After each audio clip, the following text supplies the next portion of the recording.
Makapal ang ulap ng gabing iyon sa kabundukan ng Palawan at ang hangin ay may dalang amoy ng basang lupa at nabubulok na dahon. Sa gitna ng masukal na gubat, naglalakad si Sargento Mateo Villanueva, isang sundalong ilang araw nang hiwalay sa kanyang unit matapos ang isang engkwentro laban sa grupong bandido na pinaniniwalaang kinokontrol ng mga rebeldeng aswang. Pagod na siya. 3 araw na siyang halos walang tulog. Ang kanyang uniforme ay may bahid ng putik at pawis, at ang kanyang kantimplora ay halos ubos na.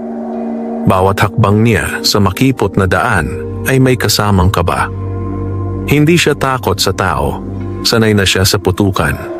Ngunit ang mga bulong-bulungan tungkol sa mga aswang sa bahaging ito ng Palawan ay hindi niya lubos maalis sa isip. Sa bawat galaw ng dahon, napapahigpit ang hawak niya sa kanyang rifleng nakasukbit sa balikat. Magpakatatag ka, Mateo. Bulong niya sa sarili. Lumaki siya sa Nueva Ecija, anak ng magsasaka. Bata pa lang siya ay tinuruan na siyang huwag matakot sa dilim. Pero iba ang dilim sa Palawan. Parang may sariling buhay, parang may nagmamasid. Habang sinusundan niya ang mahinang agos ng isang sapa, napansin niya ang kakaibang katahimikan. Walang huni ng ibon, walang kuliglig. Biglang may umalingaw-ngaw na mahinang ungol mula sa di kalayuan. Napatigil siya.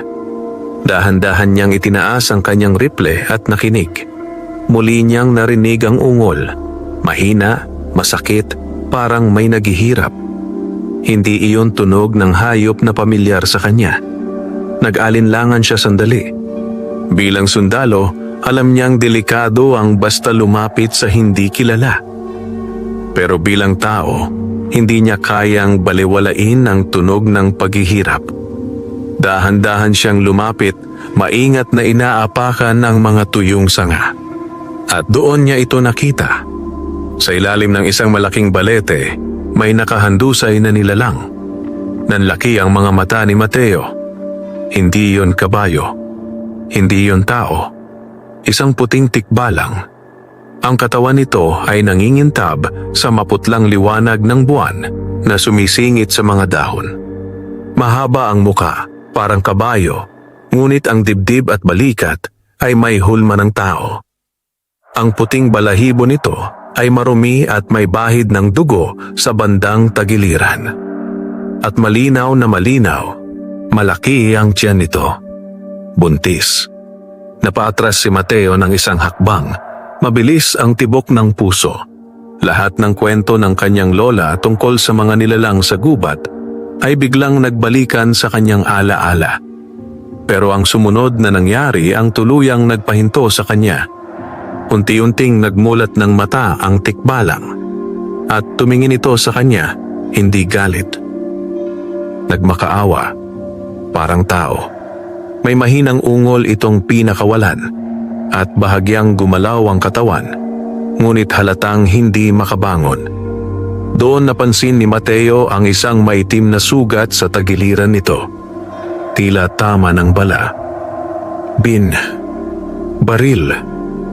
Mahina, ngunit malinaw na bulong ng nilalang. Napatda si Mateo. Hindi niya alam kung alin ang mas nakakagulat.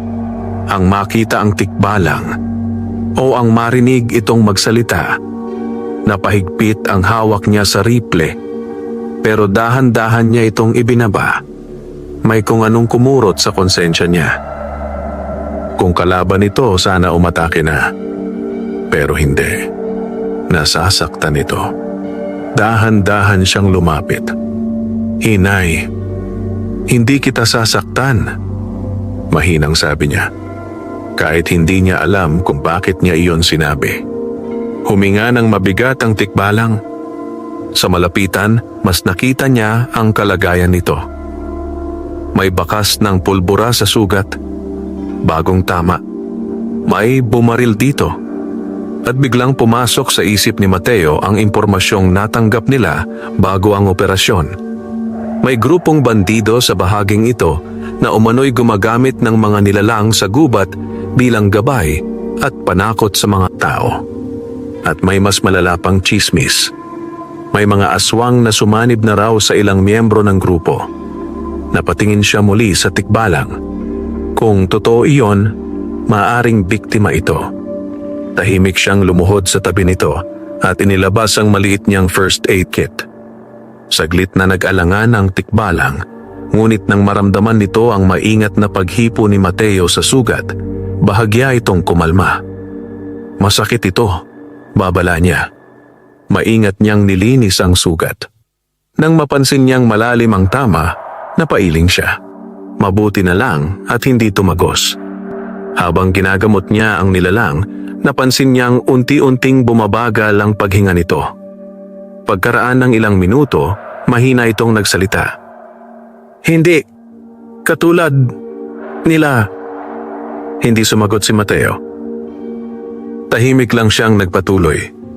Lumipas ang ilang sandali bago muling nagsalita ang tikbalang, mas malinaw na ang tinig kahit mahina pa rin.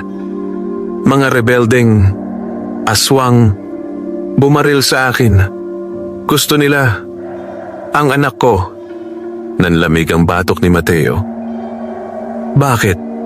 Hindi niya napigilang itanong. Marahang napapikit ang tikbalang sa kabumulong. Ang dugo ng lahing tikbalang kailangan nila para sa ritual, para lumakas. Parang may malamig na tubig na ibinuhos sa likod ni Mateo. Hindi na ito simpleng operasyon laban sa bandido. May mas madilim na nangyayari sa gubat na ito. Tahimik siyang naupo sandali matapos balutan ng sugat. Sa unang pagkakataon sa loob ng 3 araw, naramdaman niyang may direksyon ang pagkaligaw niya. Tumingin sa kanya ang tikbalang. Sa mga mata nito ay may kakaibang liwanag. Hindi na puro sakit. May pasasalamat. At may kung anong hiwaga.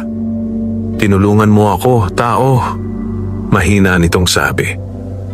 Hindi ko ito makakalimutan. Hindi pa alam ni Mateo na ang simpleng desisyong iyon sa ilalim ng balete ang magbabago sa takbo ng kanyang buhay at magtutulak sa kanya sa isang digmaan na hindi kayang ipaliwanag ng bala at baril. Sa kailaliman ng gubat ng Palawan, may mga matang nagmamasid at nagsimula na ang pangangaso. Madaling araw nang tuluyang lumamig ang hangin sa ilalim ng balete. Nakaupo pa rin si Sargento Mateo sa tabi ng sugatang tikbalang, nakikinig sa mabagal ngunit mas maayos ng paghinga nito. Sa loob ng ilang oras na pag-aalaga, bahagyang humupa ang pagdurugo, ngunit alam niyang hindi paligtas ang nilalang. May gumagalaw sa dilim. Hindi niya ito nakita, pero naramdaman niya ang likas na kutob ng isang sundalong matagal nang nakikipagsagupa sa panganib. Dahan-dahan niyang inabot ang kanyang rifle. Biglang napadilat ang tikbalang. May sumusunod? Bulong nito. Sumikip ang dibdib ni Mateo. Hindi na siya nagtanong. Tahimik siyang tumayo at sumilip sa pagitan ng mga puno. Ang gubat ay tila normal sa unang tingin, ngunit napansin niya ang isang bagay na hindi niya gusto. May mga bakas ng paa sa putik. Sariwa. Hindi ito kanya, at hindi rin ito mukhang sa karaniwang hayop. 3 pares. Malalaki. Napamura siya ng mahina sa isip. Gaano kalapit? Tanong niya, mahina ang boses. Pumikit sandali ang tikbalang, tila nakikinig sa hangin. Malapit na, naaamoy ko sila. Bumilis ang tibok ng puso ni Mateo. Mabilis niyang sinuri ang paligid.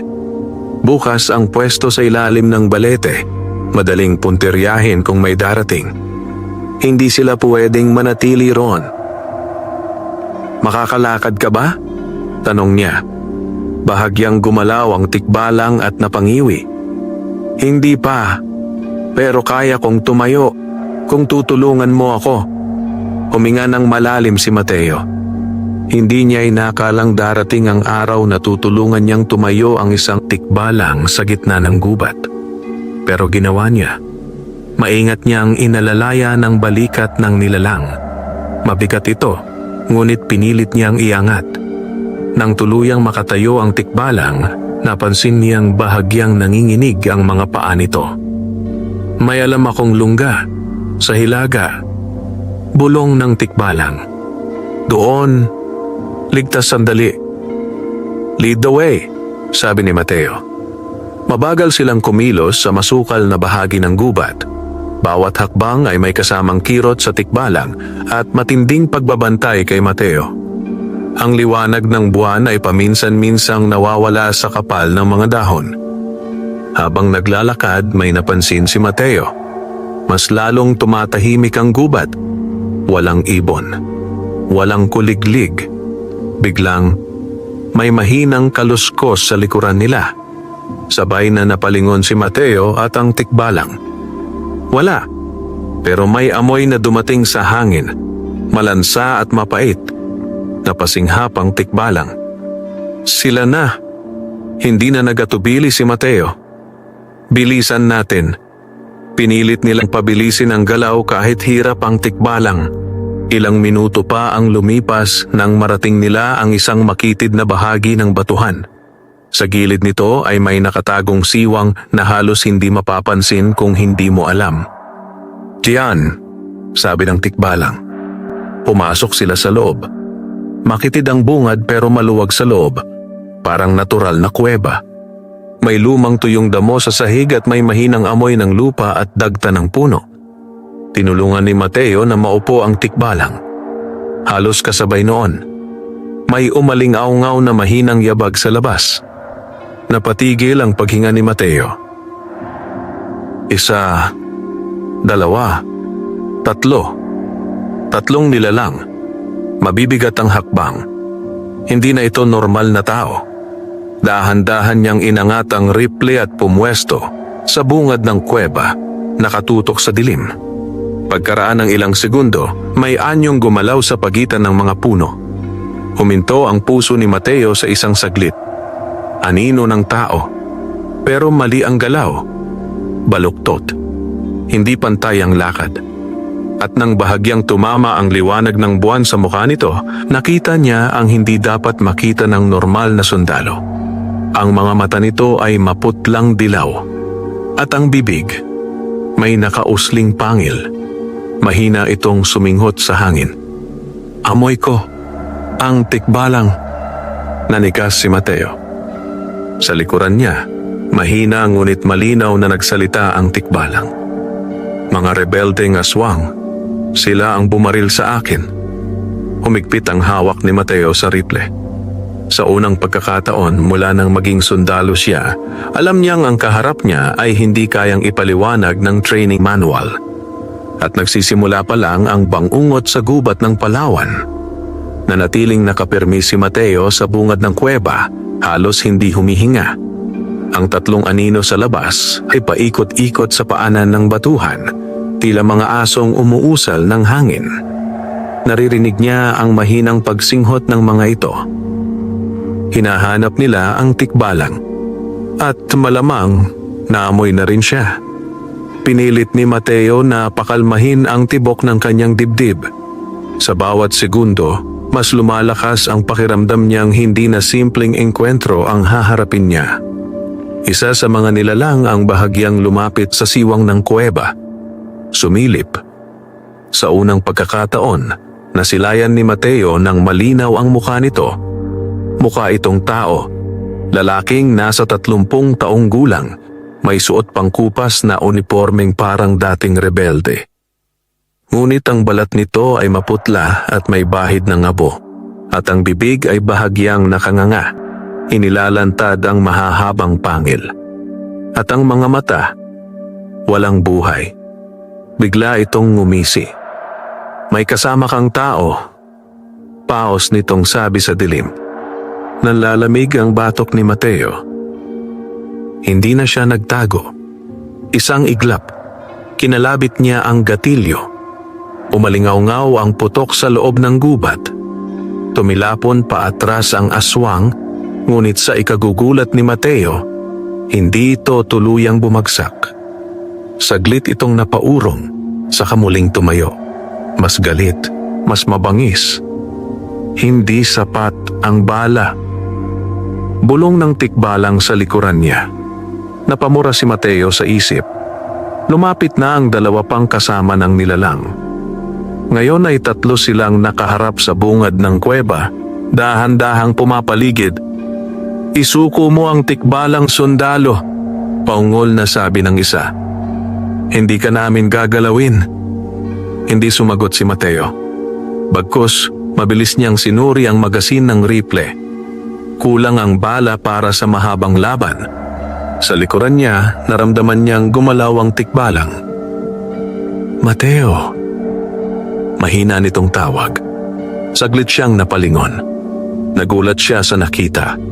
May hawak ang tikbalang na isang maliit na supot na yari sa lumang tela ng puno. Hindi niya napansin kung saan ito kinuha. Iniabot iyon sa kanya. "Oras na para suklian ang kabutihan mo." Nagalangan si Mateo, ngunit inabot niya ang supot. Pagbukas niya, bumungad ang isang maliit na agimat. Bilog, kulay lumang ginto, nakatali sa itim na sinulid.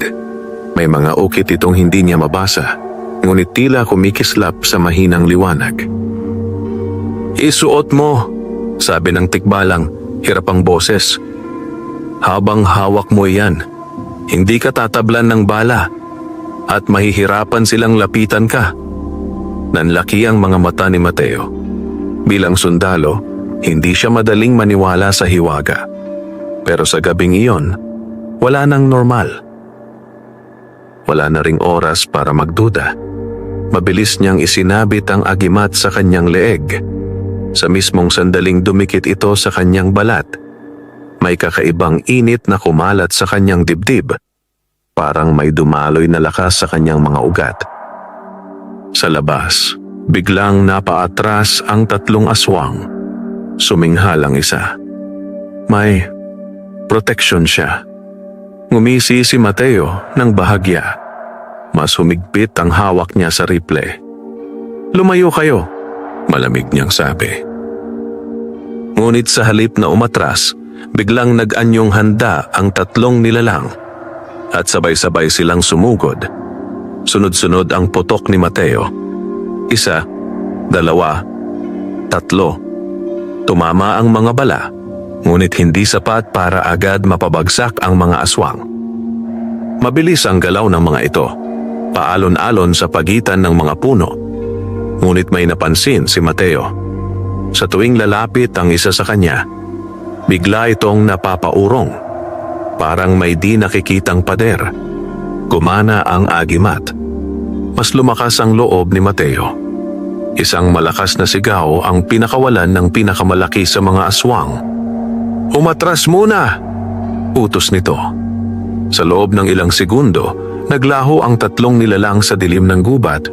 Ngunit bago tuluyang mawala, may iniwang babala ang hangin.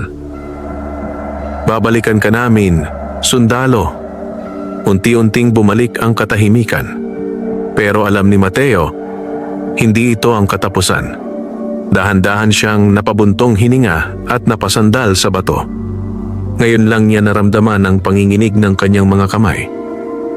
Sa likuran niya, mahina ngunit may pag-asa ang tinig ng tikbalang. Nagsimula na ang digmaan. At sa kailaliman ng Palawan, may mas malalaking matang nagmulat sa dilim. Matagal na nakatunghay si Mateo sa dilim kahit wala na ang tatlong aswang. Hindi pa rin bumababa ang tensyon sa kanyang katawan. Alam niyang ang pag-atras ng mga iyon ay hindi tanda ng pagkatalo, kundi paghahanda. Sa loob ng kuweba, unti-unting lumalakas ang paghinga ng tikbalang, ngunit ramdam pa rin ang panghihina nito. Lumapit si Mateo at muling sinuri ang benda sa sugat. Huminto na ang pagdurugo. Mahina niyang sabi. Bahagyang tumango ang tikbalang. Sa malapitan, napansin ni Mateo na mas malinaw na ngayon ang anyo nito. Hindi lang basta halimaw. May kakaibang dignidad sa tindig nito kahit sugatan. "At ikaw?" Bulong ng tikbalang. "Nararamdaman mo na ba ang bisa ng agimat?" Saglit na natahimik si Mateo. Oo, ramdam niya. Parang mas magaan ang katawan niya. Mas malinaw ang pandinig. At higit sa lahat, ang kaninang kaba sa dibdib niya ay napalitan ng malamig na determinasyon. Anong klaseng agimat ito? Tanong niya. Pumikit sandali ang tikbalang bago sumagot. Galing ito sa matatandang bantay ng kabundukan. Ipinapasa lamang sa mga taong may malinis na hangarin. Hindi ito gumagana sa sakim o sa duwag. Hindi umimik si Mateo. Hindi niya alam kung karapat-dapat ba siya roon. Lumipas ang ilang sandali sa katahimikan hanggang sa biglang may malayong putok ng baril. Pareho silang napalingon sa bungad ng kuweba. Isa pang putok. At isa pa. Sumikip ang dibdib ni Mateo. Hindi iyon galing sa aswang. Pamilyar ang tunog. Mga sundalo. Bulong niya. Dahan-dahan siyang tumayo at sumilip sa labas. Sa di kalayuan, sa pagitan ng mga puno, may mahinang kislap ng muzzle flash. May labanan. Pero may kakaiba. May kasabay na mga sigaw. Hindi puro tao. May halong ungol. Malamig. Marahas. Hindi lang bandido ang kaharap nila, sabi ng tikbalang mula sa likuran.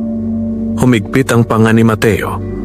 Bilang sundalo, hindi niya kayang baliwalain ang putukan, lalo na kung posibleng sariling unit niya ang naroon.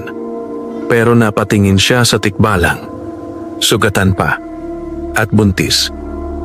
Parang nabasa ng nilalang ang iniisip niya. Kung pupunta ka, pupuntahan ka nila, mahina nitong sabi. Ikaw ang susunod nilang target. Alam na nilang may agimat ka. Tahimik si Mateo. Ilang segundo siyang nag-isip. Pagkatapos, dahan-dahan niyang hinigpitan ang strap ng kanyang rifle. Hindi ako pwedeng magtago habang may pinapatay sila, sabi niya. Matigas ang boses. Sa unang pagkakataon, bahagyang ngumiti ang tikbalang. Mahina pero totoo. Alam ko na, hindi ako nagkamali sa'yo. Dahan-dahang gumalaw ang nilalang at may inilabas muli mula sa supot. Isang maliit na piraso ng maputlang balahibo. Iniabot nito kay Mateo. Ilagay mo sa bulsa mo habang dala mo iyan. Mas mararamdaman mo kung may aswang sa paligid. Maingat iyong tinanggap ni Mateo. Agimat na, may dagdag pang pananggalang. Pakiramdam niya, lalo siyang lumulubog sa isang mundong hindi bahagi ng normal na operasyon militar. Ngunit wala nang atrasan. Lumapit siya sa bungad ng kuweba, saka muling lumingon. Manatili ka rito, babalikan kita. Saglit na nagalangan ang tikbalang. Mag-ingat ka, Mateo, ang pinuno nila, hindi tulad ng iba. Huminto siya. Ano ang ibig mong sabihin? Sandaling tumahimik ang tikbalang sa kabumulong. Ang leader ng mga yon, hindi lang aswang, nanikip ang hangin sa loob ng kuweba. Isa siyang rebelde na matagal nang patay. Nanlaki ang mga mata ni Mateo. Pero bago pa siya makapagtanong, isang napakalakas sigaw ang umalingaw-ngaw mula sa direksyon ng putukan. Sigaw ng tao. Sinundan ng marahas na ungol na hindi na tao. Kumirot ang panga ni Mateo. At sa susunod na iglap, mabilis siyang naglaho sa dilim ng gubat, papalapit sa putukan, dala ang agimat, at ang kapalarang hindi na niya matatakasan. Mabilis ngunit maingat ang pag-usad ni Mateo sa loob ng gubat. Sa bawat hakbang niya, mas lumilinaw ang direksyon ng putukan. Ang agimat sa kanyang dibdib ay patuloy na naglalabas ng banayad na init, at ang puting balahibong nasa bulsa niya ay tila kumikibot sa tuwing may malamig na hangin. Hindi na siya nagdududa. May aswang sa unahan. Habang papalapit siya, bumungad ang mas malinaw na mga tunog. Sunod-sunod na putok ng rifle, sigaw ng mga sundalo, at ang nakakatindig balahibong ungol na hindi dapat marinig sa bibig ng tao. Sumilip si Mateo sa likod ng isang malaking puno at nanikip ang dibdib niya. 3 sundalo ang nakapwesto sa likod ng nabuwal na troso, nagpapaputok sa dilim. Sa di kalayuan, may 2 katawan ng nakahandusay sa lupa. Hindi gumagalaw. Ngunit ang tunay na nagpahinto sa dugo ni Mateo ay ang mga nilalang na nakapaligid sa kanila. 4 na anyong tao, ngunit mali ang tindig. Masyadong baluktot ang mga braso. Masyadong mabilis ang galaw. At sa tuwing tatama ang bala ng mga sundalo, bumabagal lang ang mga ito, pero hindi tuluyang bumabagsak. Hindi sila tinatablan. Sigaw ng isa sa mga sundalo. Napamura si Mateo sa isip. Masyadong exposed ang pwesto ng mga kasama niya. Kung hindi siya kikilos ngayon, mauubos sila. Huminga siya ng malalim. Sumigaw siya mula sa tagiliran. "Hoy!" Sabay niyang pinaputok ang rifle. Tinamaan ang isa sa mga aswang sa balikat at napalingon ang mga ito sa kanya. Nakuha niya ang atensyon. "Dito kayo," hamon ni Mateo. Parang mga gutom na hayop, sabay-sabay na lumingon ang 4 na nilalang sa kanya. Ang kanilang mga mata ay kumislap sa dilim at walang pag-aatubili. Sumugod sila. Bumilis ang tibok ng puso ni Mateo, ngunit nanatiling matatag ang kanyang paa. Ramdam niya ang init ng agimat na parang lumalakas habang papalapit ang mga aswang. Unang lumundag ang pinakamalapit. Masyadong mabilis. Sa normal na pagkakataon, hindi niya iyon maiiwasan. Pero sa gabing iyon, parang bumagal ang mundo. Nakailag si Mateo sa huling sandali at sabay na nagpaputok sa dibdib ng nilalang. Tumilapon ito sa lupa at ilang sandaling hindi nakagalaw. Sa likuran, narinig niya ang sigaw ng isang sundalo. "Sargento Mateo?" Hindi siya lumingon. "Lumayo kayo dyan!" Sigaw niya pabalik. "Humanap kayo ng mas matibay na cover." Sumugod ang 2 pang aswang. Sa mismong sandaling halos maabot siya ng mga ito. Biglang nagliyab ng bahagya ang agimat sa kanyang dibdib. Napaatras ang 2 nilalang. Sumisinghal. May basbas. Ungol ng isa. Nanlaki ang mga mata ng mga sundalo sa likuran. Hindi na nag-aksaya ng oras si Mateo. Sunod-sunod ang putok niya habang umaabante. Sa bawat tama ng bala, mas napipilitang umatras ang mga aswang. Ngunit ang huli, ang pinakamalaki, ay hindi umatras. Dahan-dahan itong lumakad palabas ng dilim. Mas matangkad, mas payat, at mas mali. May suot pa itong punit-punit na unipormeng parang lumang rebelde. Ang balat nito ay halos kulay abo at ang mga mata ay malalim ang hukay. Napatigil si Mateo. Naalala niya ang sinabi ng tikbalang. Hindi lang aswang. Isang rebelde na matagal nang patay. Umisi ang nilalang. Sundalong may agimat. Paos nitong sabi. "Ikaw ang gusto naming makita." Biglang nanlamig ang paligid.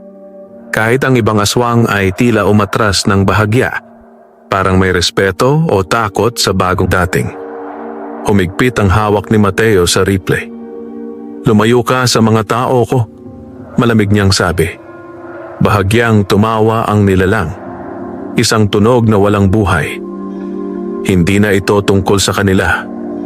Dahan-dahan itong yumuko, handang sumugod. "Ikaw ang pakay namin." At sa sumunod na iglap, kumilos ito ng mas mabilis kaysa sa lahat ng nauna. Sa isang kisap mata, naglaho sa paningin ni Mateo ang lider ng mga aswang. Hindi ito tumakbo. Parang nawala lang. Nanikip ang dibdib ni Mateo. Kumirot ang sentido niya. At kasabay noon, uminit ng matindi ang agimat sa kanyang dibdib. Babala. Mabilis siyang umikot. Eksakto sa sandaling lumitaw ang nilalang sa kanyang kanan. Sumugod ito na parang anino na nabuhay. Nagpaputok si Mateo. Tumama ang bala sa dibdib ng aswang, ngunit sa halip na bumagsak, bahagya lang itong napaurong. Sa unang pagkakataon, nakita ni Mateo ang kakaibang marka sa balat nito. Mga ukit na parang sinaunang simbolo, nangingitim at tila gumagalaw. May proteksyon din ang kalaban. Matigas Bulong ni Mateo. Ngumisi ang leader.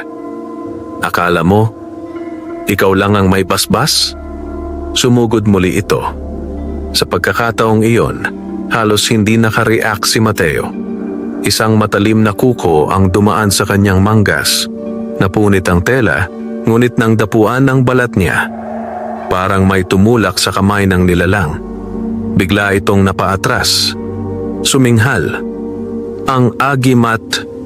Mas lalong uminit ang dibdib ni Mateo. Ramdam niya ang kakaibang lakas na dumadaloy sa katawan niya. Hindi siya mas mabilis, pero mas malinaw ang galaw ng kalaban sa paningin niya. Sa likuran, sumigaw ang isa sa mga sundalo. "Sargento, tulungan ka namin." "Hindi!" agad na sigaw ni Mateo. "Umatras kayo!" Alam niyang hindi ordinaryong laban ito. Kapag lumapit ang mga kasama niya, sila lang ang malalagay sa panganib. Ngunit hindi pa tapos ang leader. Dahan-dahan itong tumayo ng tuwid at sa unang pagkakataon ay nagsalita ito ng mas malinaw. "Matagal ka naming hinintay, tagapagdala ng agimat." Nanlalamig ang patok ni Mateo. "Hindi ko alam ang pinagsasabi mo." Ngunit muling ngumisi ang nilalang at sa ngising iyon may bakas ng pagkilala. Alam ng gubat kung sino ka. Biglang dumilim ang paligid. Hindi literal, pero parang may bumigat sa hangin. At doon napansin ni Mateo. Ang ibang aswang ay unti-unting pumapalibot muli. Hindi na sila umatake. Nagmamasid lang, parang hinihintay ang utos. Humigpit ang hawak ni Mateo sa rifle. Kahit may agimat siya, alam niyang kapag sabay-sabay ang mga ito, mahihirapan pa rin siya. Mabilis siyang nag-isip. Terrain, distansya, bala. Ilang segundo lang ang meron siya. Biglang nagsalita ang leader. "Isuko mo ang tikbalang at papatayin ka namin ng mabilis." Naningkit ang mga mata ni Mateo. "Subukan mo." Sa sumunod na sandali, sabay silang kumilos. Sumugod ang leader. Nag-roll si Mateo pakaliwa at nagpaputok habang gumugulong. Tumama ang dalawang bala sa tagiliran ng nilalang at sa pagkakataong iyon, may nangyaring iba. Bahagyang umusok ang tama. Napahinto ang leader. Nanlaki ang mga mata ni Mateo. Hindi sapat para patayin, pero may epekto. Napansin din iyon ng kalaban. Unti-unting nawala ang ngisi nito. May dala kang balahibo ng bantay. Kumirot ang bulsa ni Mateo.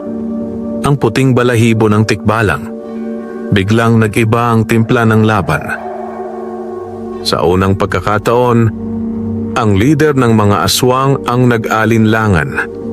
At sa likod ng mga puno, may bagong presensyang gumalaw sa dilim.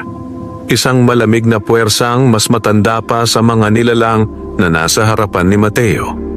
Hindi gumalaw si Mateo, pero naramdaman niya iyon. Parang may malamig na hiningang dumaan sa likod ng kanyang leeg. Hindi hangin, kundi presensya. Kahit ang leader ng mga aswang ay bahagyang napalingon sa gilid ng gubat, ang ngisi nito ay napalitan ng matalim na pag-iingat. May ibang dumating. Hindi agad umatake ang bagong presensya. Sa halip, dahan-dahang nagingay ang mga dahon sa kaliwang bahagi ng clearing. Ang puting balahibo sa bulsa ni Mateo ay nagsimulang uminit, kasabay ng mas malakas na pintig ng agimat sa kanyang dibdib. Babala at tulong. Pareho. Mula sa dilim, may anyong unti-unting lumitaw. Matangkad, maputi, at pamilyar. Nanlaki ang mga mata ni Mateo. Ang tikbalang, pero hindi ang sugatan niyang kasama. Mas matangkad ito. Mas makapal ang balahibo. Ang mga mata ay kumikislap sa malamig na liwanag ng buwan. May awtoridad sa tindig nito. Isang bantay ng gubat. Napaatras ng kusa ang dalawang aswang sa gilid. Ngunit ang leader ay nanatiling nakatayo. Tagabantay. Paos nitong sabi. Hindi sumagot ang bagong dating na tikbalang. Sa halip, tumingin ito kay Mateo. Direkta, matalim. Parang sinusukat siya. Sa loob ng ilang segundo, walang gumalaw. Pagkatapos, mahina ngunit malinaw na nagsalita ang tikbalang. Siya ang tumulong sa buntis. Kumirot ang dibdib ni Mateo. Kilala siya. Minamasdan siya kanina pa. Nag-iba ang aura ng leader ng aswang. Mas dumilim ang mukha nito. Kaya pala, bulong nito. Unti-unting pumulupot ang tensyon sa paligid. Dahan-dahang humakbang pasulong ang malaking tikbalang, pumwesto bahagya sa harap ni Mateo. Hindi lubusang humaharang, pero malinaw ang mensahe. Hindi siya nag-iisa. Sa likuran, narinig ni Mateo ang mahinang bulong ng isa sa mga sundalo. Ano? Yan. Hindi na niya sinagot. Ang mga mata niya ay nakatutok sa leader. Ngumisi itong muli, pero ngayon ay may halong inis. Hindi ito tapos. Malamig nitong sabi. Hindi ka namin papabayaan, sundalo. Dahan-dahan itong umatras. Isa, dalawang hakbang. Hanggang sa ang mga aswang sa paligid ay sabay-sabay na umurong, parang aninong hinihigop ng dilim. Sa loob ng ilang segundo, wala na sila. Tahimik. Mabigat. Tanging ang hangin at ang mabilis na paghinga ng mga sundalo ang natira sa clearing. Hindi agad gumalaw si Mateo. Hindi pa.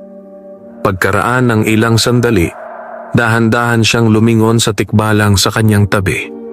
Malapitan, mas ramdam niya ang lakas nito. Parang ang buong gubat ay nakikinig sa presensya nito. Sino ka? Tanong niya. Mababa ang boses.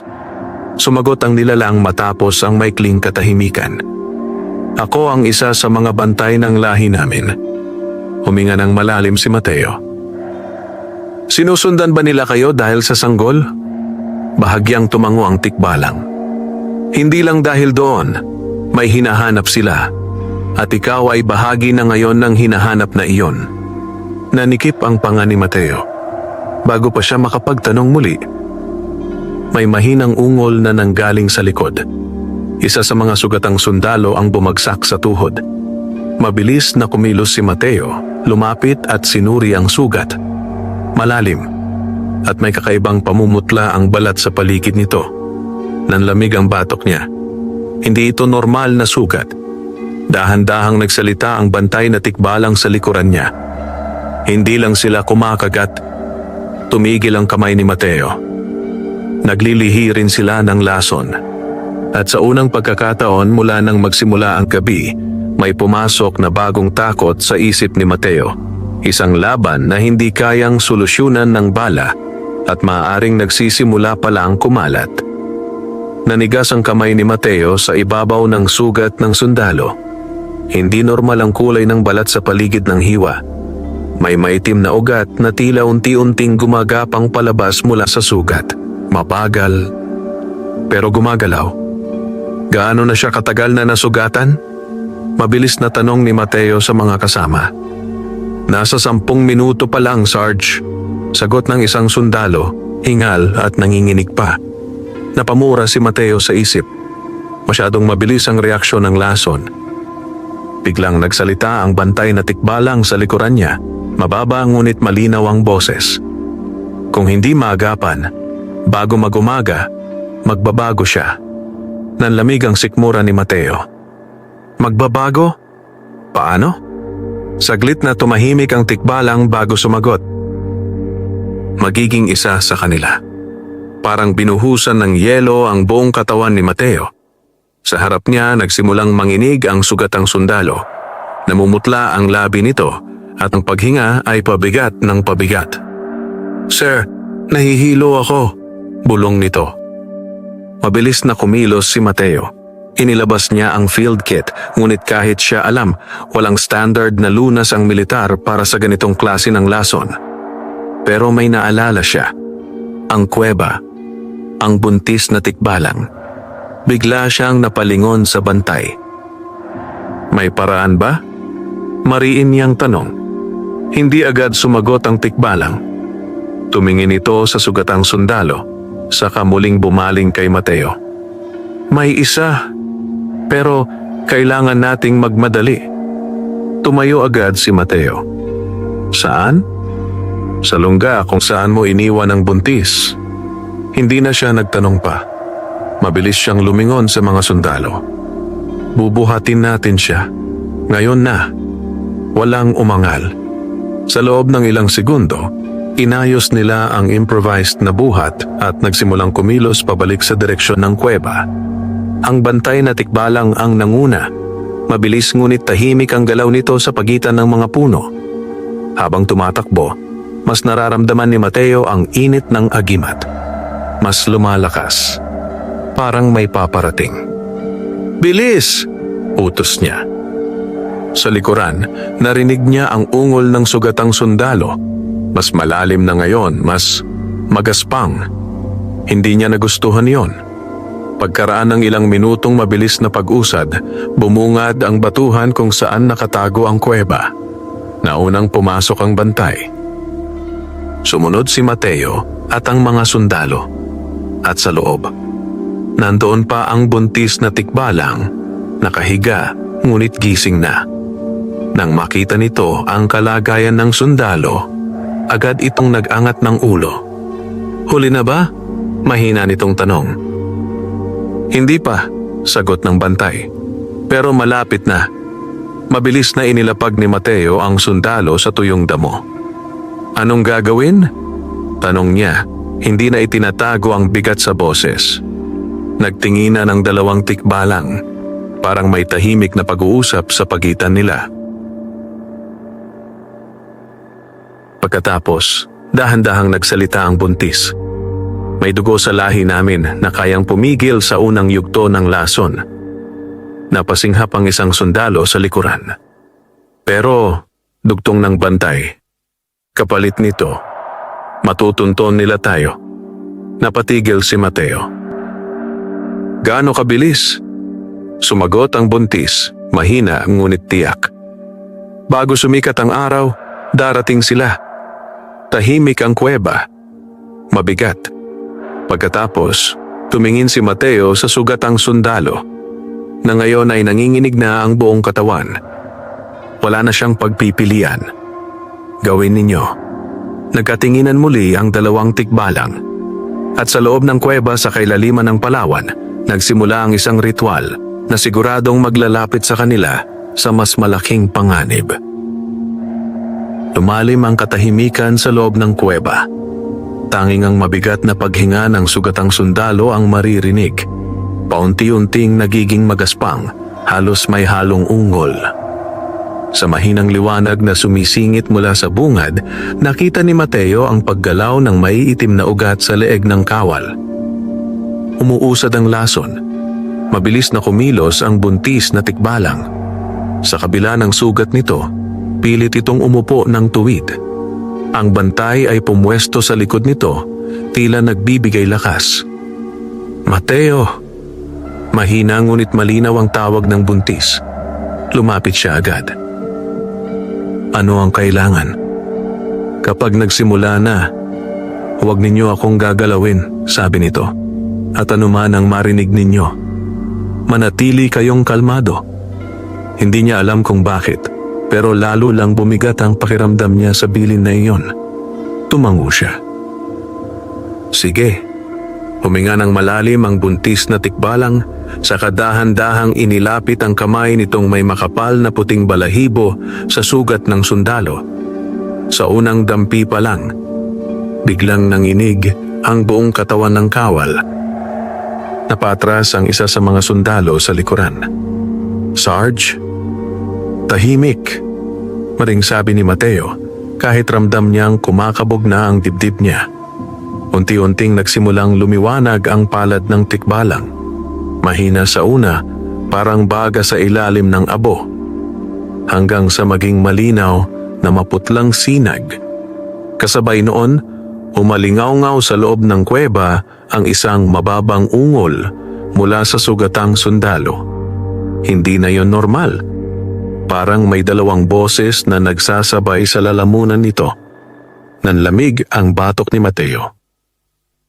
Dahan-dahang nagsimulang umurong ang maiitim na ugat sa leeg ng kawal, parang may humihigop pabalik sa sugat. Kumagana, pero kasabay nito, biglang uminit ng matindi ang agimat sa dibdib ni Mateo. Mas malakas kaysa kanina. Napalingon siya sa bungad ng kuweba. May paparating. Ramdam na ramdam niya ngayon. Malamig. Marami. Malapit na sila. Mahina niyang sabi. Hindi tumigil ang buntis na tikbalang. Mas luminaw ang liwanag sa palad nito, ngunit napansin ni Mateo ang unti-unting panghihina ng anyo nito. Pinipilit lang. Sa likuran, biglang nagsalita ang bantay. Mateo, maghanda ka. Humigpit ang hawak niya sa rifle. Ilang segundo pa, at biglang may kumalabog sa labas ng kuweba. Isang mabigat na yabag. Sinundan ng isa pa, at isa pa. Hindi na nag-aksaya ng oras si Mateo. Mabilis siyang pumwesto sa bungad. Rifle ay nakatutok sa dilim. Mula sa labas, may paos na boses na umalingaw-ngaw. Alam naming nandyan kayo. Naningkit ang mga mata ni Mateo. Ang leader. Pero may kakaiba sa tono nito ngayon. Mas malamig. Mas kampante. Dahan-dahang lumitaw ang anino nito sa labas ng kuweba. At kasunod niya, mas marami. Mas marami kaysa kanina. Mga anyong baluktot sa dilim. Mga matang kumikislap. At sa gitna ng mga iyon, muling ngumisi ang leader. Salamat sa pagtawag sa amin. Nanikip ang panga ni Mateo. Sa likuran niya, naramdaman niyang malapit nang matapos ang ritual. Pero hindi pa. Kailangan niya ng oras. Huminga siya ng malalim. At sa unang pagkakataon sa gabing iyon, siya ang unang sumigaw. Dito kayo. Sabay putok ng ripple, sinalubong niya ang paparating na unos sa bungad ng kuweba. Sumiklab ang putukan sa bungad ng kuweba. Sunod-sunod ang putok ng rifle ni Mateo. Bawat isa'y may layuning pabagalin ng pagsugod ng mga aswang. Sa makipot na pasukan, napilitan ang mga nilalang na magsiksikan. Isang bentahe na agad niyang sinamantala. Tumilapo ng unang aswang ng tamaan sa dibdib. Ang pangalawa ay napaurong. Pero ang iba, tuloy pa rin. Mabilis. Mapilit. Sa likuran niya, naririnig niya ang mabigat na paghinga ng buntis na tikbalang at ang mahina ngunit paigting na ungol ng sugatang sundalo. Hindi pa tapos ang ritual. Kailangan pa ng oras. Cover the entrance! Sigaw niya sa dalawang sundalong may lakas pa. Agad silang pumwesto sa magkabilang gilid ng batuhan, nagpaputok tuwing may lulundag na anino. Ngunit ang leader, hindi pa rin gumagalaw. Nakatayo lang ito sa likuran ng mga tauhan. Pinagmamasdan si Mateo na parang may hinihintay. Nanlamig ang pakiramdam niya. May balak ito. Biglang, sumigaw ang isa sa mga aswang at lumundag sa mataas na bahagi ng batuhan, pilit iniiwasan ang direktang putukan. Sa taas, babala ni Mateo. Nagiba ang galaw ng laban. Hindi na sila basta sumusugod sa bungad, sinusubukan na nilang palibutan ang kuweba. Napamura si Mateo. Matalino ang leader. Mabilis siyang umatras ng isang hakbang at sumigaw sa loob. Gaano pa katagal? Mahina ngunit pilit ang sagot ng bantay na tikbalang. Sandali pa. Pero sa tono nito, alam ni Mateo, manipis na ang oras. Isang anino ang biglang sumungaw sa itaas ng bungad. Walang pag-aatubili, binaril iyon ni Mateo sa ulo. Bumagsak ang nilalang sa paanan ng bato, ngunit may dalawa pang pumalit agad. Parami ng parami, at unti-unting nauubos ang bala. Mabilis niyang sinilip ang magasin. Kaunti na lang. Nanikip ang dibdib niya. Sa likuran, biglang umalingaw-ngaw ang isang malakas na hingal. Napalingon si Mateo. Ang sugatang sundalo ay biglang umarko ang likod, kasabay ng isang malakas na pagbuga ng hangin mula sa buntis na tikbalang. Naglaho ang maiitim na ugat sa leeg ng kawal. Tahimik. 1 segundo. 2. Pagkatapos, bumagsak pabalik ang sundalo, hingal ngunit normal na ang kulay ng balat. Natapos, ngunit sa parehong sandali. Napahandusay ang buntis na tikbalang, halos mawalan ng lakas. Natapos na. Mahina nitong bulong. Hindi na nakapagdiwang si Mateo. Dahil sa bungad ng kuweba, biglang tumigil ang lahat ng aswang. Sabay-sabay silang umurong ng isang hakbang. Nagbigay daan. Nanikip ang dibdib ni Mateo. Dahan-dahang naglakad pasulong ang kanilang leader. Mas mabagal. Mas tiyak. Ang mga mata nitong malalim ang hukay ay nakatutok kay Mateo. At ngayon, wala na ang kaninang pag-aalinlangan. Ngumisi ito. Tapos na kayo magtago. Humigpit ang hawak ni Mateo sa rifle. Ilang bala na lang ang natitira. Pagod ang mga kasama. At nanghihina ang buntis na tikbalang.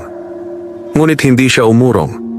Isang hakbang pasulong ang ginawa niya, pumwesto sa bungad na parang pader. Subukan mo, malamig niyang sabi. Saglit na tumahimik ang leader. Pagkatapos, bahagya itong yumuko. Handa nang sumugod. At sa labas ng kuweba, ang dilim ng gubat ng Palawan ay tila sabay-sabay na huminga bago sumabog ang susunod na yugto ng digmaan. Sa sandaling yumuko ang leader, parang sumikip ang buong paligid. Hindi na ito umatake agad. Ngumisi muna. Isang mabagal, malamig na ngising walang bakas ng takot. Napansin niyon ni Mateo. Mali. Masyadong kampante ang kalaban. Humigpit ang hawak niya sa rifle at bahagyang ibinaba ang sentro ng kanyang tindig, handang sumalo ng biglaang atake. At tama ang kutob niya. Sa isang kisap mata, hindi ang leader ang unang kumilos. 2 aswang ang biglang lumundag mula sa itaas ng batuhan, sabay na sumugod sa likuran ni Mateo. Sa likod! Sigaw ng isa sa mga sundalo. Ngunit huli na sana kung hindi biglang nagliyab ng mas maliwanag ang agimat sa dibdib ni Mateo. Parang may di nakikitang puwersang tumulak palabas. Sa mismong sandaling halos maabot siya ng mga kuko. Biglang napaurong ang 2 aswang sa hangin, parang tinamaan ng matinding bugso. Napabagsak ang mga ito sa lupa, sumisinghal. Nanlaki ang mga mata ng mga sundalo. Pero si Mateo, nakapokus pa rin sa leader. Magaling, paos na sabi ng nilalang. Pero hanggang kailan katatagal? Hindi siya sumagot. Sa halip, mabilis siyang nagpaputok. 3 sunod-sunod na bala diretso sa dibdib ng leader. Tumama, umusok, at sa unang pagkakataon, napaatras ang nilalang ng 2 hakbang. Nawala ang ngisi nito. Pero hindi pa rin ito bumagsak. Sa halip, dahan-dahan itong hinawakan ang bahagi ng dibdib na tinamaan. At saka, tumawa. Isang mababang garalgal na tawa. May silbi pala ang dala mo. Unti-unti nitong inangat ang ulo. At doon napansin ni Mateo ang mas nakakatakot na detalye. Ang mga sugat na tinamaan ng bala ay nagsisimulang magsara. Nanlamig ang batok niya. Regenerating. Bulong ng isa sa mga sundalo, halos mawalan ng pag-asa. Ngumisi muli ang leader. Hindi ninyo ako kayang ubusin sa bala lang. Unti-unti itong humakbang pasulong. 1 hakbang. 2. Sa bawat galaw nito, ramdam ni Mateo ang bigat ng presensya. Parang may malamig na aninong bumabalot sa paligid. Sa likuran niya, mahina, ngunit malinaw na nagsalita ang bantay na tikbalang. Mateo, hindi siya lumingon. Ano? Ang agimat mo, hindi lang panangga. Saglit siyang napatigil. May isa pa iyang gamit. Nanikip ang panga ni Mateo. Sabihin mo ngayon. Isang maikling katahimikan ang lumipas habang papalapit ang leader. Pagkatapos, maring sabi ng bantay, basagin mo ang lupa sa harap mo, gamit ang agimat. Nanlaki ang mga mata ni Mateo. Wala siyang ideya kung paano yun gagawin. Pero wala na ring ibang pagpipilian. Sa susunod na hakbang ng leader, mahigpit niyang hinawakan ang agimat sa dibdib. At sa unang pagkakataon, sinubukan niyang ituon ang lakas nito. May kumirot sa kanyang dibdib. May init na dumaloy sa braso niya. At sa isang malakas na sigaw, ibinaon niya ang kamao sa lupa sa bungad ng kuweba. Sa mismong sandaling tumama ang kamao niya sa lupa, sumabog ang maputlang liwanag. Umalingaw-ngaw ang malalim na ugong sa ilalim ng gubat. At biglang, nagbitak ang lupa sa harap ng kuweba. Napaatras ang mga aswang. Maging ang leader ay napahinto. Sa unang pagkakataon, may bakas ng pagkabigla sa mukha nito. Umalingaw-ngaw sa buong gubat ang bitak ng lupa. Hindi iyon simpleng pagguho. Parang may matandang puwersang nagising sa ilalim ng kabundukan. Mula sa siwang na nalikha sa harap ng kuweba, sumingaw ang maputlang liwanag na parang usok na may sariling buhay. Napaatras ang mga aswang. Suminghal. Ang ilan ay napaurong pa ng ilang hakbang, tila napapaso sa hindi nakikitang init. Si Mateo ay nakaluhod pa rin, nakabaon ang kamao sa lupa. Ramdam niya ang matinding pintig ng agimat. Masakit, pero may kasamang kakaibang lakas na hindi niya pa nararanasan kailanman. Unti-unti niyang inangat ang ulo. Sa harap niya, ang leader ng mga aswang ay nakatitig sa bitak ng lupa. At sa unang pagkakataon mula nang magkaharap sila, wala ang ngisi nito. May pag-iingat. Matagal na. Paus nitong bulong. Matagal na naming hinahanap ang kapangyarihang iyan. Naningkit ang mga mata ni Mateo habang pilit siyang tumatayo. Hindi mo makukuha, malamig niyang sagot. Ngunit muling ngumisi ang leader. Mahina, pero bumalik ang kumpiyansa. Hindi ngayong gabi. Dahan-dahan itong umatras. 1, 2, 3 hakbang. Kasabay nito, ang ibang aswang ay nagsimulang umurong din, tila may tahimik na utos na ipinasa sa kanila. Naramdaman niyon ni Mateo. Hindi pa tapos. Umaatras lang sila. Bago tuluyang maglaho sa dilim, muling nagsalita ang leader. Mas malamig ang boses, mas tiyak. Babalik kami kapag handa na ang ritual. Nanikip ang dibdib ni Mateo. Ritual. May mas malaki pa silang plano. Sa loob ng ilang segundo, isa-isang naglaho ang mga aswang sa pagitan ng mga puno hanggang sa muling bumalik ang mabigat na katahimikan ng gubat. Tanging ang malamig na hangin at ang mahinang paghingal ng mga sundalo ang natira. Unti-unting nawalan ng liwanag ang bitak sa lupa. At kasabay nito, biglang nanghina ang tuhod ni Mateo. Napahawak siya sa bato upang hindi tuluyang matumba. Agad lumapit ang bantay na tikbalang. Hindi ka pa sanay sa kapangyarihan, sabi nito. Huminga ng mabigat si Mateo. Pakiramdam ko, parang hinigop ang lakas ko. Tumango ang bantay. Dahil ginising mo ang isang lumang puwersa. Sa likuran nila, marahang gumalaw ang sugatang sundalo. Ngayon ay normal na ang paghinga at kulay ng balat. Sir! Mahina nitong tawag. Lumingon si Mateo. Gising na ang kawal. Ligtas. Sa unang pagkakataon sa gabing iyon, bahagyang bumaba ang bigat sa dibdib niya. Pero hindi nagtagal. Dahil muling nagsalita ang buntis na tikbalang, mahina ngunit mabigat ang tono. Hindi na tayo ligtas dito. Napatingin si Mateo sa kanya. Bakit? Pumikit sandali ang tikbalang bago sumagot. Dahil naramdaman na ng kanilang pinuno ang agimat mo. Dahan-dahan itong nagmulat ng mata.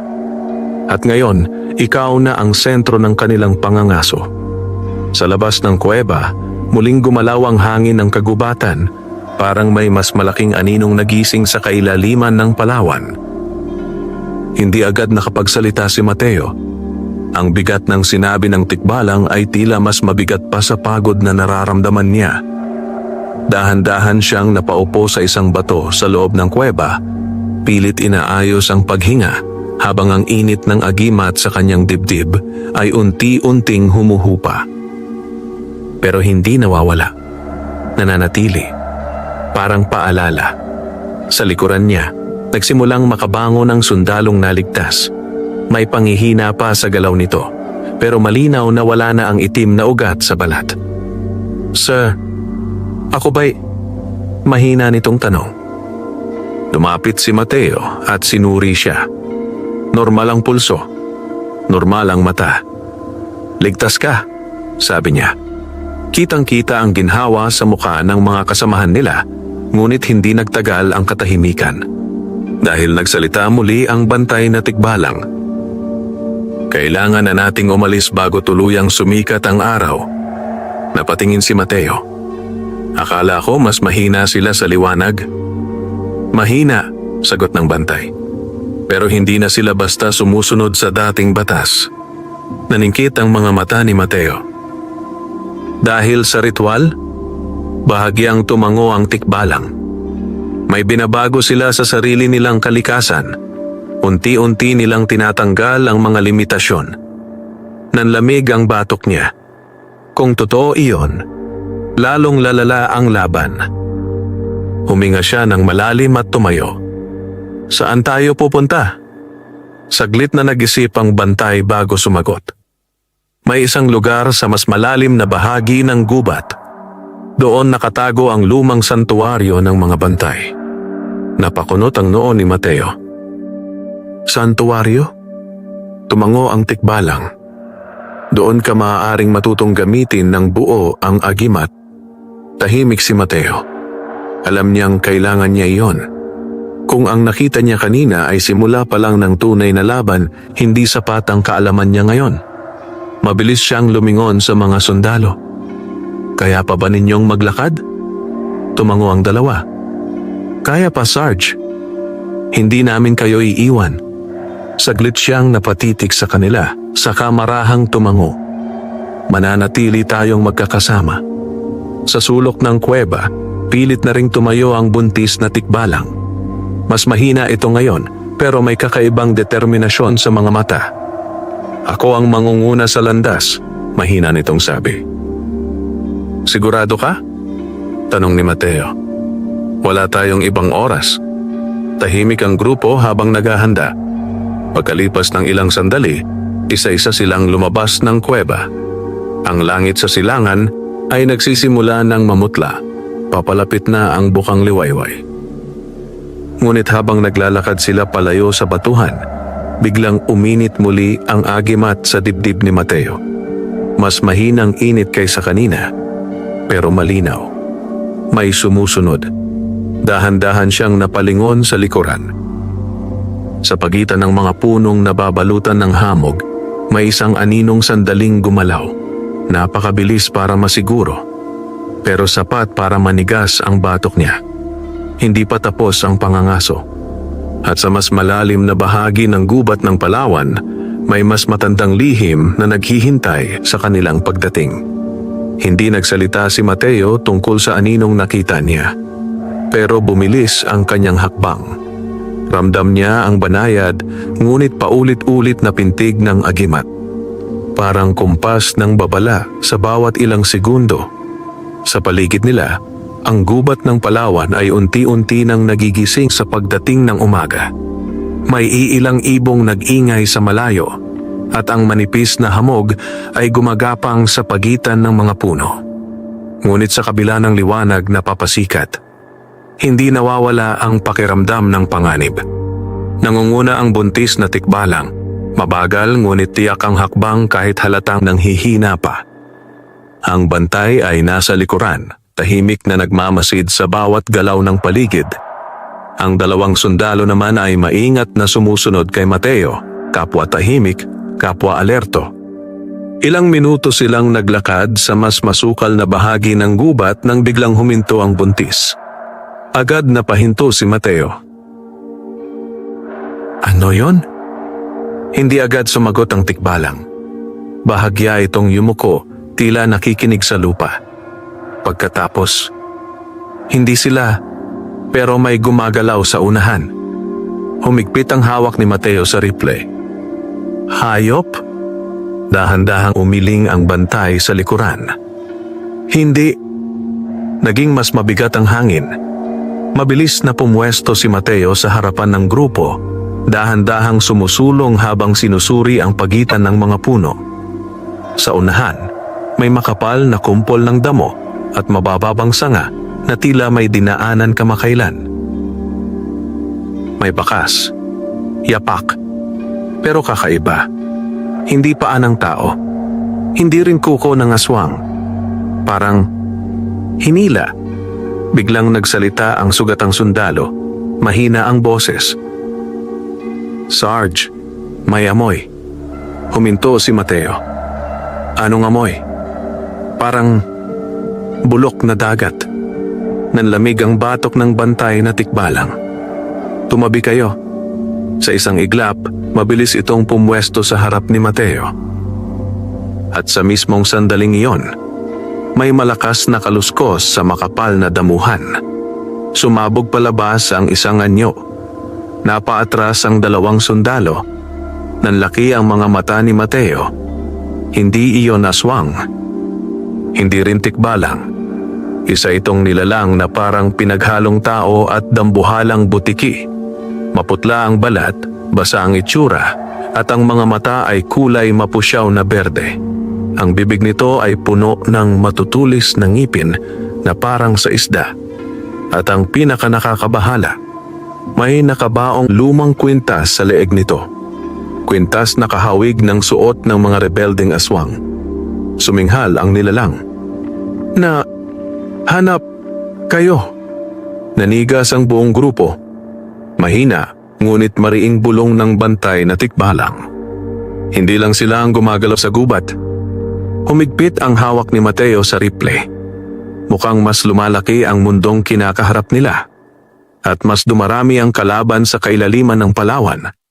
Hindi na nagatubili ang nilalang.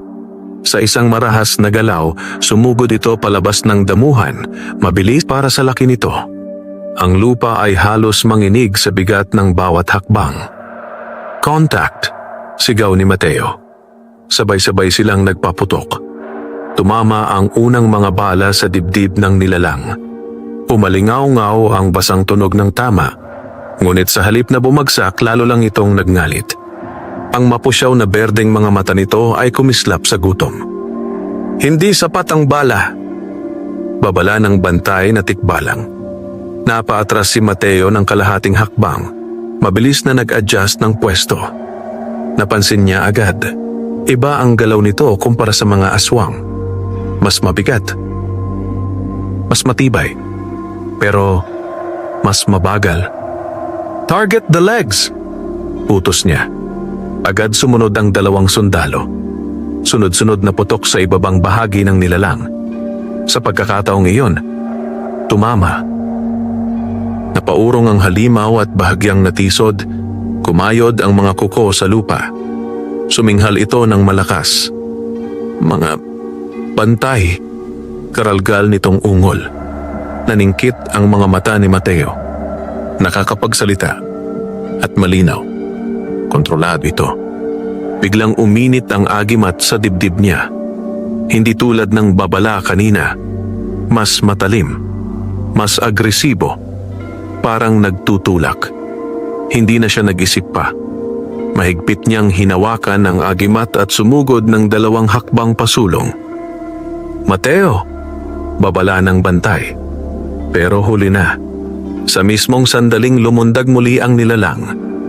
Itinaas ni Mateo ang kamao at sinuntok niya ang lupa sa harap ng paa ng halimaw. Muling sumiklab ang maputlang liwanag. Mas maliit kaysa kanina, pero mas puro. Sumabog ang lupa sa ilalim ng nilalang. Napatalon ito paatras, sumisinghal na parang napaso. Sa unang pagkakataon, may manipis na usok na umangat mula sa balat nito. May epekto. Ngayon, sigaw ni Mateo. Pinagsabay ng mga sundalo ang putok. 2 bala sa tuhod, 1 sa leeg. Umaling-aungaw ang malakas na ungol ng nilalang habang bumagsak ito sa isang tuhod, nanginginig ang katawan. Ngunit bago pa sila makalapit, biglang nangitim ang kwintas sa leeg nito. Nanlaki ang mga mata ng bantay na tikbalang. Umatras kayo! Pero huli na ang babala. Sa loob ng isang iglap, sumabog ang maitim na usok mula sa katawan ng nilalang. Napaurong ang grupo. Nang mawala ang usok, wala na ang halimaw. Tanging ang bakas ng basang lupa at ang lumang kwintas na basag sa gitna ang naiwan. Mabigat ang katahimikan. Dahan-dahang lumapit ang bantay at sinipat ang basag na kwintas. Taga-subaybay, mahina nitong sabi. Napakunot ang noo ni Mateo. Anong ibig mong sabihin? Tumingin sa kanya ang tikbalang. Mabigat ang mga mata. Ipinadala lang iyon para hanapin tayo. Nanikip ang dibdib ni Mateo. Meaning, mahina ngunit tiyak ang sagot ng bantay. Alam na nila kung saan tayo papunta. At sa mas malalim na bahagi ng gubat, may paparating ng mas mabigat na hakbang. Mas bumigat ang hangin matapos ang mga salitang iyon. Hindi na nagaksaya ng oras si Mateo. Move! Marini ang utos. Mabilis silang kumilos paloob sa mas masukal na bahagi ng gubat. Habang lumalalim ang kanilang nilalakbay, mas nagiging kakaiba ang paligid. Mas matataas ang puno, mas makapal ang hamog, at mas bihira ang tunog ng mga hayop. Parang iniiwasan ang lugar. Ilang sandali pa ang lumipas nang biglang huminto ang bantay tikbalang at itinuro ang unahan. Doon, sa pagitan ng 2 dambuhalang punong balete, unti-unting lumitaw ang isang sinaunang lugar, halos matabunan na ng ugat at lumot. Isang lumang santuaryo. May bilog na batong plataporma sa gitna at mga ukit sa lupa na kahawig ng nasa agimat ni Mateo. Nanlamig ang batok niya. Dito, mahina niyang sabi. Tumango ang bantay. Dito mo matutunang gamitin ng buo ang dala mo. Hindi na sila nagpaligoy-ligoy. Maingat na pumasok ang grupo sa loob ng bilog. Sa sandaling tumapak si Mateo sa gitna. Biglang uminit ang agimat. Mas malakas kaysa dati. Sumiklab ang mahihinang ukit sa lupa, unti-unting nagliwanag. Napaatras ang mga sundalo. Sir! Pero itinaas ni Mateo ang kamay. Ayos lang. Sa loob-loob niya. Hindi ito masakit. Parang may nagbubukas. May mga imaheng dumaloy sa isip niya. Mga bantay ng gubat, mga sinaunang digmaan laban sa dilim, at ang paulit-ulit na pakikipaglaban ng lahi ng tikbalang sa mga nilalang na sumisira sa balanse. At sa gitna ng lahat, ang agimat. Hindi lang panangga, kundi susi. Biglang, umalingaw-ngaw ang isang pamilyar na tawa mula sa gilid ng santuaryo. Malamig. Paos. Salamat sa pagdala mo sa amin dito. Sabay-sabay silang napalingon. Sa pagitan ng mga puno, isa-isang lumitaw ang mga aswang. Mas marami, mas organisado. At sa gitna nila, ang leader. Ngumisi ito. Ngayon, kompleto na ang ritual. Nanikip ang panga ni Mateo. Pero hindi na siya ang Mateo kaninang gabi. Ramdam niya na ang agimat. Ramdam niya ang santuaryo. Dahan-dahan siyang tumayo ng tuwid. Subukan mo. Sa isang iglap, Sumugod ang mga aswang. Pero sa pagkakataong ito, handa na si Mateo. Itinaas niya ang kamay na may hawak sa agimat at ang buong santuwaryo ay sumiklab sa maputlang liwanag. Parang may pader na tumayo sa paligid nila. Napaurong ang unang bugso ng mga aswang. Ngunit ang leader tumuloy. Mas mabilis. Mas mabangis. Nagbanggaan sila sa gitna ng liwanag. Sumugod ang leader na may nakataas na kuko. Ngunit sinalubong iyon ni Mateo ng isang suntok na may dalang lakas ng agimat. Sumabog ang hangin sa pagitan nila. Napaatras ang nilalang sa unang pagkakataon. Umalingaw-ngaw ang galit nitong sigaw. Hindi pa tapos! Mas lalong lumiwanag ang mga ukit sa lupa. Sa likuran, sabay na tumayo ang dalawang tikbalang, ang buntis at ang bantay, at naglabas ng magkasanib na malakas na ungol. Sumabay ang santuwaryo. Sumabay ang agimat. Sa huling sandali, sumugod si Mateo ng buong lakas. Isang suntok, diretso sa dibdib ng lider. Sumiklab ang napakaliwanag na puting liwanag. At pagkatapos, tahimik. Unti-unting humupa ang liwanag sa santuwaryo. Isa-isang umatras ang natitirang mga aswang dilim, naglalaho sa pagitan ng mga puno. Sa gitna ng plataporma, nakaluhod si Mateo. Hingal na hingal. Sa harap niya, ang leader ay nakahandusay. Ang mga ukit sa balat nito ay unti-unting nawawala. Hindi patay, pero natalo. Mabigat ang boses nito nang magsalita. Hindi pa. Ito ang wakas. Ngunit bago pa ito makagalaw, tuluyang naglaho ang katawan nito sa abo na tinangay ng hangin. Tahimik ang gubat. Sa unang pagkakataon mula nang magsimula ang gabi, wala nang nagbabantang presensya. Lumapit ang bantay na tikbalang kay Mateo. Natapos mo? Huminga ng malalim si Mateo, saka dahan-dahang tumayo. Sa silangan, tuluyan ang sumikat ang araw sa ibabaw ng gubat ng Palawan. Sa likuran, marahang nagsalita ang buntis na tikbalang. Hindi mo lang kami iniligtas. Saglit itong huminto. Pinanatili mo ang balanse. Tahimik na tumingin si Mateo sa liwanag ng umaga. Alam niyang hindi pa tuluyang tapos ang laban sa dilim. Pero sa araw na yon, nanalo sila. At sa kailaliman ng gubat ng Palawan, muling huminga ang kagubatan ng may pag-asa.